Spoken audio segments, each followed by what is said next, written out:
I was walking down the street recently on the way to grab lunch during a trip to Seattle, and on the corner of a busy crosswalk, there was a woman surrounded by all of her belongings, holding a sign that said, "This is my year of transformation. Can you spare a hug?" So I went over and gave her a huge bear hug and then continued on my way. But I have to tell you, it was the reminder I needed that day. The reminder that transformation can begin with a hug, because love is the catapult that can start us on our journey. And also that this next year will be a year of transformation, not only for her, but for all of us as well. Do you ever need a gentle reminder, something to jolt you out of your routine, to encourage you to look up and notice the possibilities all around you? Or maybe you could use a reminder that the thing that you are most worried about right at this minute, that thing is going to work out just fine.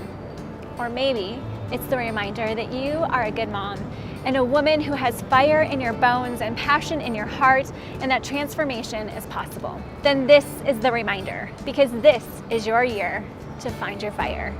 One of my favorite kids' books of all time is called Tales of the Kingdom.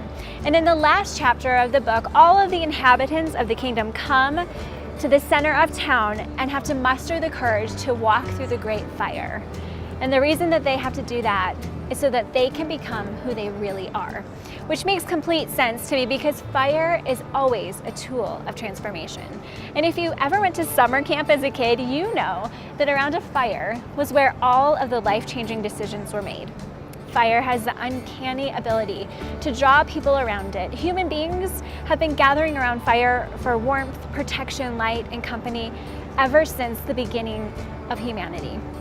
And in nature, fire destroys harmful bacteria, neutralizes toxins, replenishes the soil. In fact, forests are never healthier than a few years after a wildfire has swept through.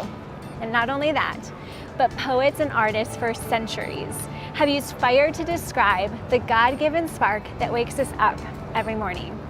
This year, we will tend that fire. So each year we have 3 ideas that guide our journey, and this year they are surrender daringly, which is the bold reminder to let things go. Because what would it feel like to let yourself off the hook from living like it's all up to you, from the need to control the people and situations in your life, and let go of unhelpful expectations? The second is breathe freely. This is the bold reminder to let yourself be loved, because transformation isn't about self-improvement. It's about love.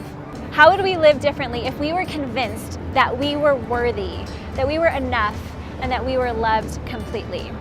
And the third idea is live expectantly. And this is the bold reminder to think about what could go right.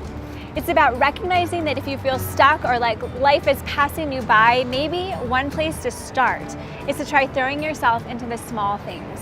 Because whoever said that small things don't matter has never seen a match start a wildfire.